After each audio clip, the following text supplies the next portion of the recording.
So first of all, what you're going to do is feed your strapping through the pallet, bottom of the pallet. You're going to bring it up over the pallet, holding one side and the other. You want to cut your strapping to the desired length you need. Probably 2-3 inches on either side would be good. So once you cut your strapping, while holding the end in front of you, you're going to take your tool. You want to squeeze it closed, which lifts up this little hammer here. You're going to take this front side and slide it underneath, and underneath the first and middle roller. Once you do that, you can let go, and that comes down and holds the strapping in place. If you need to adjust, you can put your finger here, open it again, push it up against, close it. Now it's held there. Now you can set your device on top of the pallet. The other side, what you want to do is you want to take one end, pull it taut, take one end, stick it in between the cutter blade,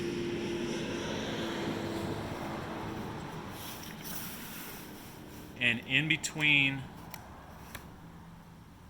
the roller, just like that. So in between the cutter blade and inside one of these. If you want to, you can cut off some excess so it's not too much. Then all you need to do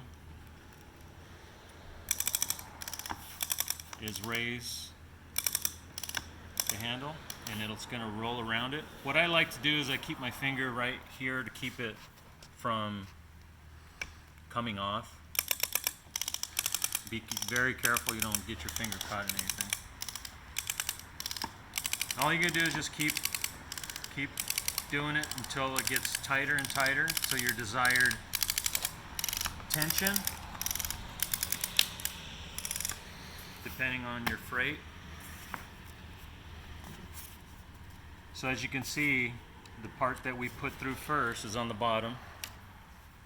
The part that we rolled around is on top. Now you're going to take your clip, put your finger underneath the two, keep them together, and make sure the clip is sitting on the very top, just like that.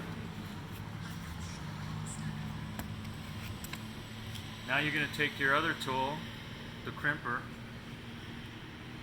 open it all the way up, set it right on the center of that clip, and then kind of forcefully you want to squeeze until your two come together. Release,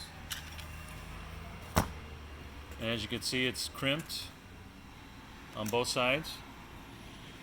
For some reason, if it doesn't do that, if it catches the plastic at a weird angle, whatever, you can just leave it as it is, put another clamp here in front of it, and do the same process, and it should be okay.